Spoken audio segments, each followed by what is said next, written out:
आज के इस लेक्चर में हम पढ़ेंगे अक्षांश और देशांतर रेखाओं के बारे में। इसमें हम देखेंगे कि अक्षांश रेखाएं क्या होती हैं, देशांतर रेखाएं क्या होती हैं, इनका यूज क्या होता है और ये कैसे काम करती हैं। ये सारी चीज़ें हम पढ़ेंगे पूरे डिटेल में, तो आपको वीडियो के लास्ट तक बने रहना है और लास्ट में मैं आपको बताऊंगा कि इनका यूज कैसे करते हैं। अभी हम पढ़ेंगे कि ये रेखाएं होती क्या है, ठीक है। तो इससे पहले सबसे पहले हमें जाने से पहले हमें कुछ चीज़ें जान लेनी चाहिए पृथ्वी के बारे में, क्योंकि हम ये रेखाएं हमारी पृथ्वी पे होती हैं, अक्षांश देशांतर रेखाएं, जिन्हें आप इंग्लिश में लैटिट्यूड और लॉन्गिट्यूड कहते हैं, ठीक है। तो देखिए पृथ्वी जो हमारी है, हम मानते हैं पृथ्वी हमारी जो है गोला है, गोलाकार है। कैसी है? गोलाकार है, ठीक है, इस तरह से है। और ये क्या है? ध्रुवों पे चपटी है। पृथ्वी हमारी गोलाकार है और ध्रुवों पे चपटी है। ध्रुवों पे चपटी है अर्थात जो ये क्षेत्र है आपका विषुवत रेखा वाला क्षेत्र है, कर्क और मकर रेखा के बीच का, यहाँ पे ये निकली हुई है, कुछ इस प्रकार से है। आप अगर देखेंगे तो पिछली कुछ इस प्रकार से है, कुछ इस प्रकार से यहाँ पे ये चपटी है, यहाँ पे निकली हुई है। ऐसा क्यों है? ऐसा इसलिए है कि क्योंकि जब आपने सुना होगा पृथ्वी एक आग का गोला था। पृथ्वी पहले क्या था? आग का गोला था। तो आग का गोला था जब ये, तो ये भी उस समय रोटेशन कर रहा है। आपको पता है ये अपने अक्ष पे घूमता रहता है। और कितना घूमता है? एक चक्कर लगाता है आपका 24 घंटे में। तो ये जब आग का गोला था अपने अक्ष पे घूम रहा था, तो उसमें क्या लग रहा था? हालांकि अभी भी इस पे लग रहा है। अपसारी बल हमेशा लगता है जब कोई वस्तु घूमती है, तो केंद्र की बाहर की ओर एक बल लगता है, जिसे आप अपसारी बल या फिर सेंट्रीफ्यूगल फोर्स कहते हैं। तो उस समय पे जब अपसारी बल का मान लग रहा था, तो ये आग का गोला था।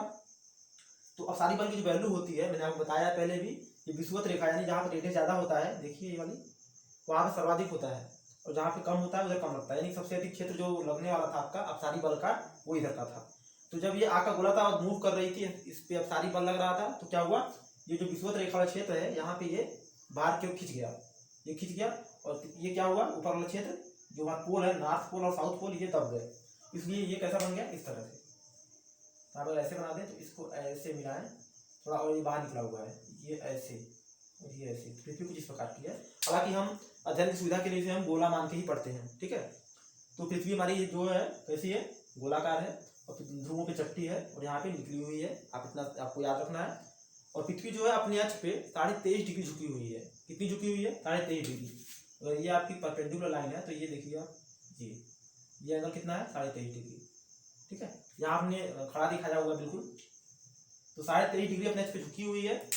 और ये क्या करती है? सूर्य के चारों ओर चक्कर लगाती है।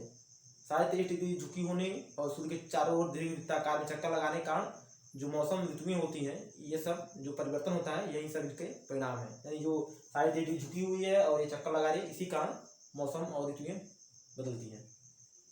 और जो आपका दिन रात होता है, वो किस लिए होता है?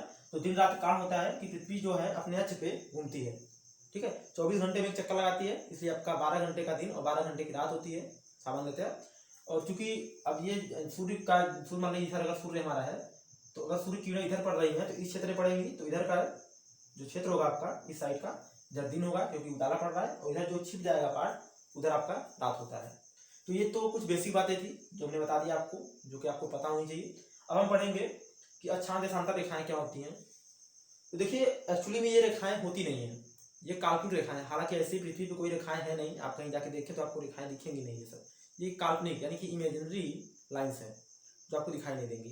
तो ये किस लिए बनाई गई, मैंने बताया आपको, लास्ट बताऊंगा। पहले हम पढ़ेंगे ये रेखाएं क्या क्या होती हैं। तो ये पृथ्वी पे कुछ रेखाएं खींची गई। कैसे खींची गई? तो देखिए सबसे पहले जो हमारा अर्थ है, ये काल्पनिक रेखाएं तो अर्थ है, तो इसका जो मिड पॉइंट है, अगर इसको हम कहीं मिड पॉइंट कहीं होगा, गुलाम माने इसे, तो मिड पॉइंट है, मिड पॉइंट हमने एक लाइन खींच ली, लाइन ड्रॉ किया, तो क्या हुआ? ये दो भागों में बढ़ गया। अब देखिए यहाँ खींचा हमने, दो भागों में बढ़ गया। ये आपका दक्षिणी गोलार्ध यानी कि, सॉरी मैंने गलत लिखा है यहाँ पे, ये उत्तरी ध्रुव है, उत्तरी ध्रुव। तो एक आपका जब हमने दो भागों में बांटा, तो ये आपका किसमें बदल गया? ये आपका हो गया नॉर्दर्न हेमिस्फीयर यानी उत्तरी गोलार्ध, और ये आपका दक्षिणी गोलार्ध। दो भागों में ये जो लाइन है, इसको विभक्त किया समान भागों में। तो जो ये रेखा है, इसे क्या हमने नाम दिया? इसे हमने नाम दिया 0 डिग्री लाइन, 0 डिग्री, या फिर इसे हमने क्या कहा? विषुवत रेखा, या फिर इसे आप भूमध्य रेखा बोलते हैं, ठीक है, या फिर इंग्लिश में आप इसे इक्वेटर बोलते हैं, ठीक है। 3 चीजें आपको पता होनी चाहिए, विषुवत रेखा, भूमध्य रेखा या फिर इक्वेटर। तो अब ये 0 डिग्री, अगर इसको हमने, चूंकि यहाँ से हमने दो भागों में अलग किया है, तो उसे हमने क्या माना? रेफरेंस माना। अब आपको थोड़ा सा विजुअलाइज करना पड़ेगा। अब आप अगर एक सेब या संतरे को सोचिए, सेब सोचिए, अब मानिए आपका सेब है, सेब में क्या होता है, सेब के बीच जो भाग होता है बिल्कुल सेंटर में बीज होते हैं, ठीक है। तो उसी प्रकार अगर पृथ्वी को हम सेब माने तो जो आपका सेब का बीज है वहाँ पे क्या है, उसको सेंटर माने, तो वहाँ से चूंकि देखिए यही सेंटर है आपका बीच में, तो यहाँ पे हमने इसको तो एक लाइन से डिवाइड कर दिया है, लाइन एक काल्पनिक रेखा बनाई है। तो अगर उसी जो वहाँ सेंटर है वहाँ से एंगल बनाए, कहाँ पे, परिधि पे, पृथ्वी की परिधि पे एक एंगल बनाए, तो वो जो एंगल बनाएगा, जो कोण बनेगा पृथ्वी के परिधि पे, उन कोणों को मिलाने वाली जो रेखाएं होंगी वो क्या कहलाएंगी, वो आपकी अक्षांश रेखाएं कहलाएंगी, ठीक है। यानी कि जो पृथ्वी के केंद्र से, कह सकते हैं कि अक्षांश रेखाएं वे रेखाएं होती हैं जो पृथ्वी के केंद्र से परिधि पर समान कोण बनाने वाली रेखाओं को मिलाने, सॉरी, समान कोण बनाने वाली रेखाओं को जो मिलाती हैं उन्हें क्या कहते हैं, अक्षांश रेखाएं कहते हैं। अब देखिए, मान लीजिए, देखिए हमने यहाँ दिखाया हुआ है, अगर हमें 25 डिग्री लाइन खींचनी है, कैसे खींचेंगे, 25 डिग्री अक्षांश रेखाएं कैसी खींची गई होगी, तो यहाँ देखिए पृथ्वी का केंद्र है, ठीक है, इनर कोण, आपका रखना कोर में जो होता है आपका केंद्र से एक एंगल बनाया गया यहाँ पे 25 डिग्री का। अभी पृथ्वी की परिधि पे जहाँ जाके मिलेगा, चूंकि पृथ्वी हमारी गोली है, आप इसको फील कीजिए, तो जब जाके मिलाएगा तो ऐसे ऐसे इस पूरे क्षेत्र में यहाँ पे ऐसे गोले में पूरा 25 डिग्री टोटल, ऐसे चारों तरफ 25 डिग्री होगा। तो जो मिलाएंगे उनको मिलाएंगे तो क्या बनेगा, एक वृत्त बनेगा। हालांकि इसे रेखा 2D में रेखा दिख रहा है आपको, जैसे वृत्त है, तो ये 25 डिग्री लाइन हो जाएगी। इसी प्रकार बहुत सारी लाइनें बनाई गई हैं।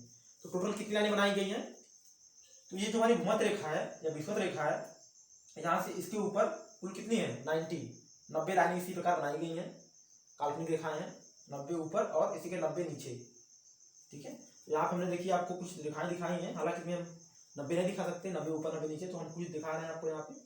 तो यहाँ पे रेखाएं खींची गई 90 ऊपर 90 नीचे, और देखिए यहाँ पे तो कितनी रेखाएं हो गई, तो देखिए अक्षांश रेखाएं, अक्षांश कितना हुआ, अक्षांश हो गया आपका 90 + 90 + 1 कितना हुआ, ये आपका हो जाएगा 181।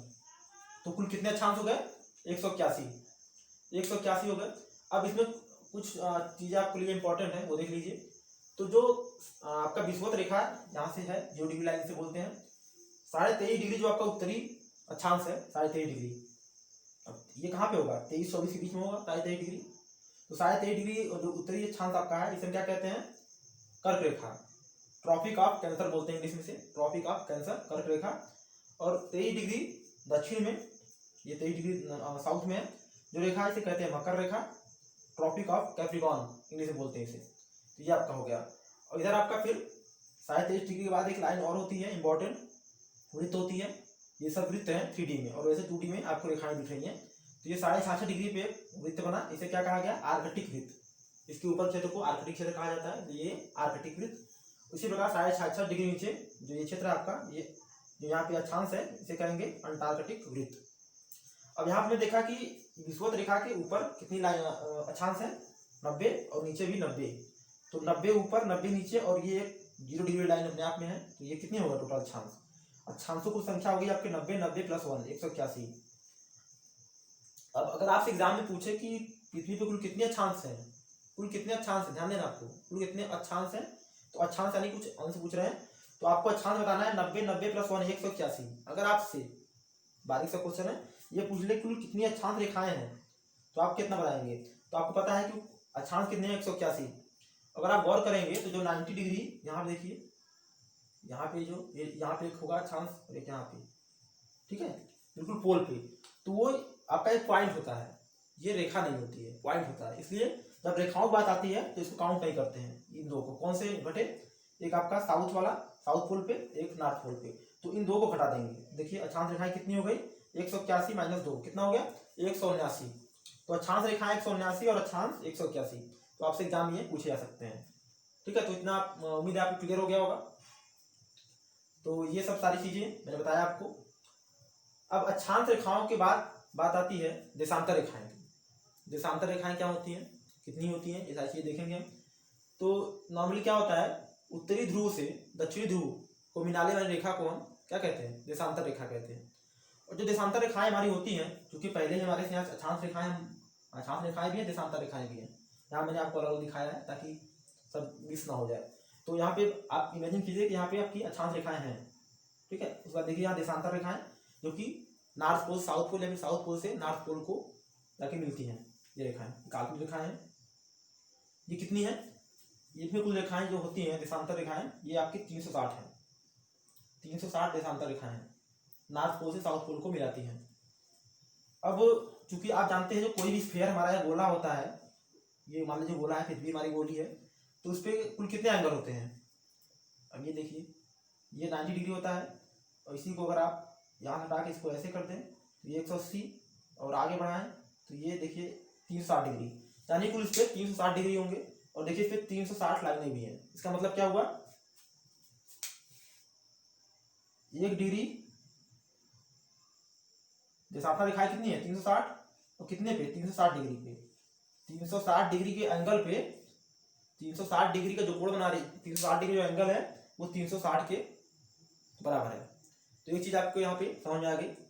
अब देशांतर रेखाएं, क्योंकि यहाँ से आपने देख लिया है 0 डिग्री पे है, 0 डिग्री शुरू हो रहा है, यहाँ पे कहाँ शुरू होगा, यहाँ पे तुमने बताया आपको कि मिडिल में शुरू होगा, बिल्कुल बीचों बीच। अब यहाँ भी मध्य आप कहाँ करेंगे, आपके पास अभी गोला है, आपने इसको ऐसे तो बांट दिया, हॉरिजॉन्टली तो बांट सकते थे आप दो भागों में, और वर्टिकली आप बांटेंगे, ठीक है। तो अब देखिए यहाँ पे इनका निर्धारण कैसे होगा। इससे पहले देख लीजिए, जो हमारी अक्षांश रेखाएं होती हैं, मैंने आपको बताया कि 1-1 डिग्री के अंतराल पे रेखाएं खींची हुई हैं। 90 ऊपर यानी 0 डिग्री शुरू हुआ है, 1-2 करके 90 ऊपर, फिर 90 नीचे, इसका 181 है।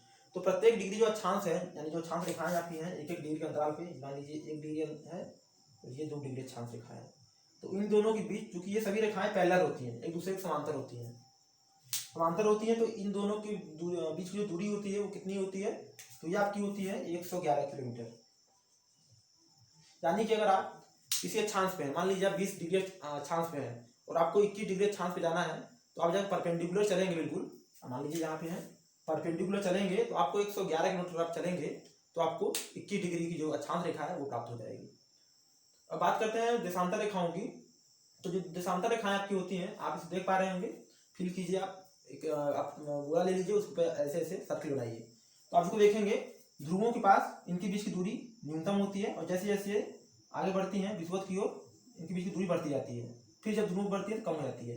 यानी जो इनकी सर्वाधिक दूरी होती है आपकी, ये कहाँ पे होती है, दो रेखाओं के बीच में, ये आपकी विषुवत रेखा पर, और वो कितनी होती है, ये आपकी होती है 111.3 किलोमीटर, इतनी दूरी होती है। कहाँ पे, यहाँ पे प्रत्येक लाइन के बीच में, प्रत्येक डिग्री में।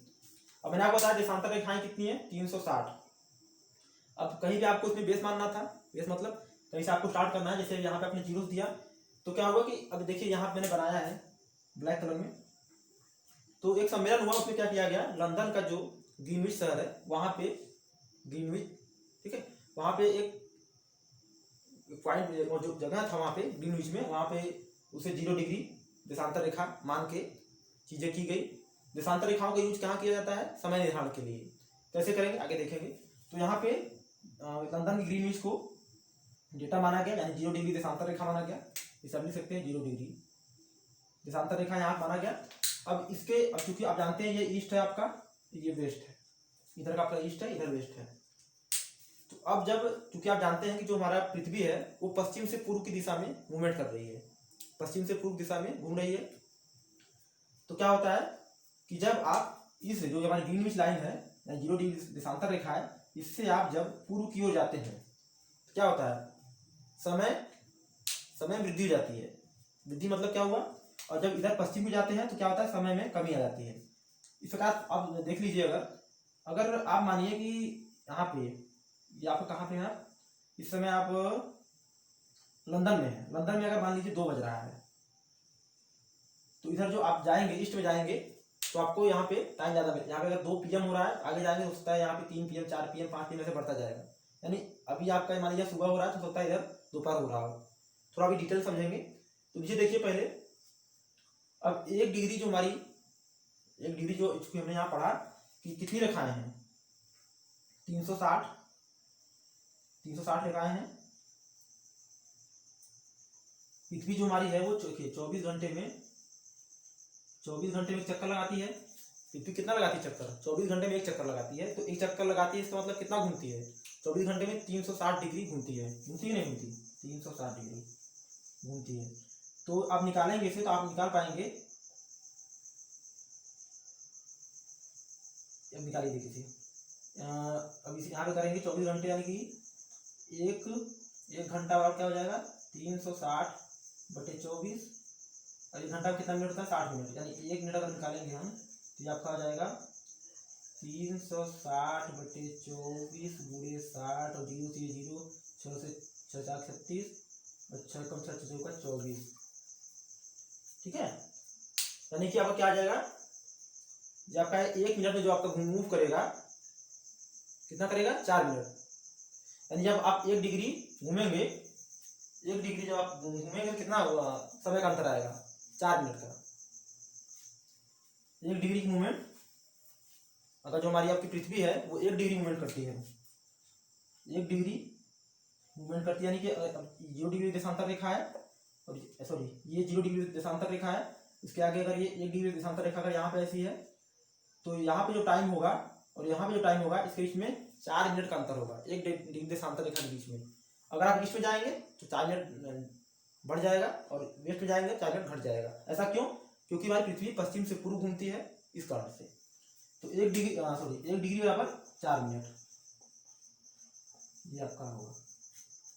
अब आप देखिए भारत कहाँ पे है। भारत की अगर आप स्थिति देखें तो ये आपका नॉर्दर्न हेमिस्फीयर में पड़ता है और कहाँ पड़ता है ईस्ट साइड में, तो ये आपका कहीं इधर पड़ता है, इधर कहीं पड़ता है। तो प्रत्येक जो देश होते हैं अपना वो एक समय का निर्धारण के लिए टाइम जोन फिक्स करते हैं। भारत में भी टाइम जोन फिक्स किया गया है और उसका बेस क्या होता है, जो ये सब निर्धारण किया जाता है आपका, ये आपका ग्रीनविच जो बनाया गया आपका, यहाँ से इनकी तुलना की जाती है। तो अब यहाँ पे आप देखेंगे और जो जो समय बनाए जाते हैं आपके सूर्य के हिसाब से बनाए जाते हैं, यानी कि आपके यहाँ सूर्य कब उगता है उस हिसाब से हम टाइम का निर्धारण करते हैं। तो यहाँ देखिए ये जो ये देशांतर रेखा गुजरती है भारत में, जो हमारे यहाँ जो मानी गई है भारत में सुविधा के लिए, जो 82.5 डिग्री, अब ये 0 डिग्री लाइन है और यहाँ से आगे बढ़ेंगे तो 82.5 डिग्री पूर्वी, यानी कि देखिए 82.5 डिग्री पूर्वी देशांतर, यहाँ से क्योंकि ये 0 डिग्री है तो जो 82.5 डिग्री पूर्वी देशांतर है जो कि आपके इलाहाबाद के नैनी से होकर गुजरती है, उसे भारत में आपका टाइम जोन माना गया है, स्टैंडर्ड टाइम जोन। तो यहीं से हम लोग टाइम का निर्धारण करते हैं। अब आपको मैंने बताया कि यहाँ पे अगर जो टाइम हो रहा होगा और यहाँ पे जो टाइम होगा उसमें अंतर होता है, ईस्ट में बढ़ने पे टाइम बढ़ जाता है। तो इस तरह से आप सोच सकते हैं कि अब लंदन में अगर आपका कोई मित्र है और आप यहाँ भी रहते हैं भारत में, तो आप अगर आपके मित्र को आप मिलेंगे, उससे फ़ोन करेंगे, बताएंगे अगर कि तुम्हारे यहाँ क्या टाइम हो रहा है। अब मैंने बताया आपको कि 1 डिग्री बराबर कितना अंतर होता है समय में, 1 डिग्री बराबर 4 मिनट, तो 82.5 डिग्री कितना हो जाएगा 82.5 डिग्री। आप इसे निकालेंगे तो आपका आएगा 5 घंटे 30 मिनट, यानी कि 5:30। अब 5:30 आपने ये देखा भी होगा, आप मोबाइल फ़ोन चलाते हैं तो देखा है, अक्सर लिखा होता है GMT प्लस 5:30, ऐसा लिखा देखा आपने। इसका क्या मतलब है?